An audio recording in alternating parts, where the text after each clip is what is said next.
Hey guys, Bolton4 back here again, and today, well, tonight, I keep getting that mixed up. Anyway, tonight is my next quick reactions uh, on Doctor Who, and this time it's Mummy on the Orient Express. And this one, interestingly enough, just a little thing, I actually saw this at about 6:35 with my cousin because he was over, and we got up early to see that in the simulcast, and that's like that's the first time I've done that. Probably won't do it again. Sorry, laptop fan, whatever. It's going off. Yeah, first time I've done that. Will I do it again? I don't know, maybe. Probably not, but who knows. But yeah, so that was pretty interesting. But I watched it again tonight to, it's better. So then I get a few more, it becomes a little clearer and easier to talk about. So basically, the plot of this episode is the Doctor and Clara uh, go on an Orient Express in space. So it's sort of like the episode Voyage of the Damned, but better. Way better. I'll say that right now. So yeah, they're on there, and this is going to be their final trip together because, of course, last episode Clara was all upset with the Doctor over what he did and all that, and this is going to be their last big hurrah of an adventure. So they're on there, things are going pretty good, nice and laid back, but it turns out there's something there, something's gone wrong. There's a mummy on board, and whoever comes in contact with it, whoever's chosen, pretty much, not chosen, but whoever's, the next victim, they have only 66 seconds to live before it's too late. And, yeah, it was a really interesting concept. Whenever the scenes took place with the victims getting attacked by the mummy, they have a little timer like down here, which was really cool. A nice little idea.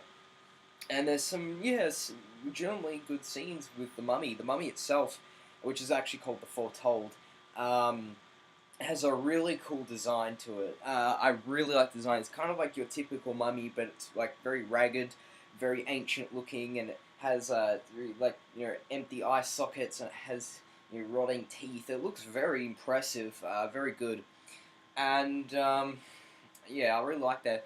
The characters were quite good, very relatable. The crew, uh, the conductor, I thought he was a pretty good character. He wasn't, fully fleshed out, but he was a cool character, and I rooted for him, and remember spoilers and stuff. When he did die, it was kind of disappointing. Not really, but kind of. Then there was the technician guy. Can't remember his name. Sorry about that. He was pretty good. I liked him. Very likable. I was really hoping, because at the end he's inside the TARDIS. I was really hoping he would, eventually be maybe a companion in the TARDIS. But unfortunately, no. He leaves. It sucks. But yeah, he was really cool. Then there was Miss Pitt. Very meh. I don't really have much to say. She didn't really do it.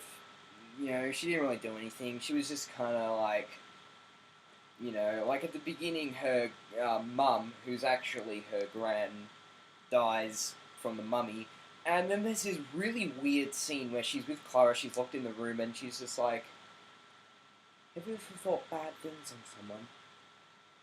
Yes, yeah, well, she's actually not my mum, she's my gran, and I always wanted her to die, and that's why I want to see God. I was like, it came out of nowhere. It was a lot like Kill the Moon last week, how Lundvik just went out of nowhere and just went, my husband and all that, her husband, I was like, and the same thing here.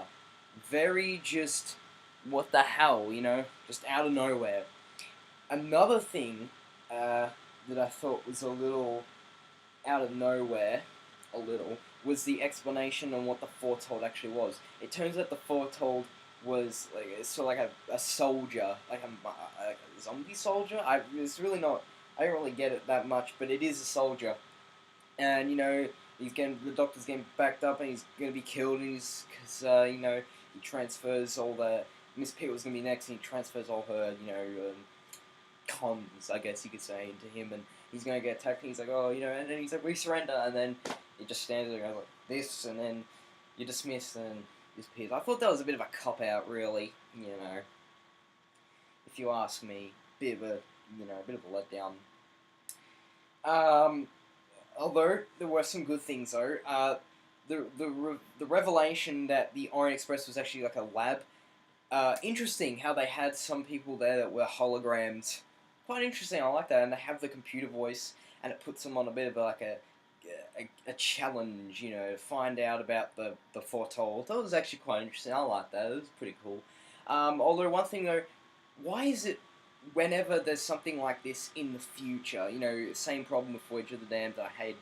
This is the future, and everyone's like from Victorian age, or no, not Victorian, early 20s or something like that. That really annoys me. Very, just weird. Like, what's the point? Make them from the future. Make them different.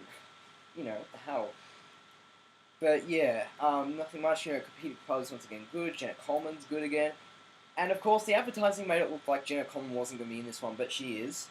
And I gotta say this right now.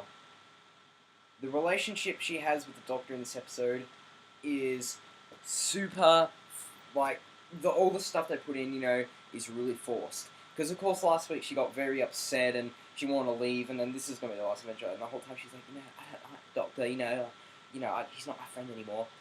That could have worked, but it felt very forced. Like, they kept, like, whenever they referenced it, it felt super forced. Like, I didn't believe it at all for 1 second. I'm like, well, if you're not friends with him, why are you traveling with him in the first place? I know this is meant to be the last hurrah, but you were so pissed off at him last time. What's the point? And then, one thing that I really hated, probably the worst thing, is when at the end, she decides, you know what? Who cares? Screw this. I'm going to continue traveling with the Doctor.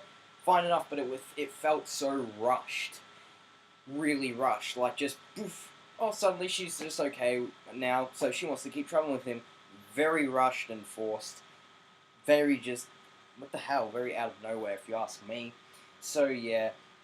Danny just makes a little cameo at the end. Near the start and the end. Because he's the one that says to Kyle, it's okay if you want to keep traveling with him, and yeah. So there. So yeah, that's really all I have to say about Mummy on the Orient Express.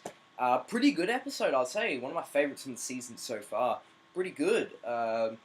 It was entertaining. Nothing really much to say. It was entertaining. An improvement over last week's, if you ask me. Nice, solid episode. Had a bit of a classic Who feel to it at times, which I liked, because I love classic Doctor Who, so that's good.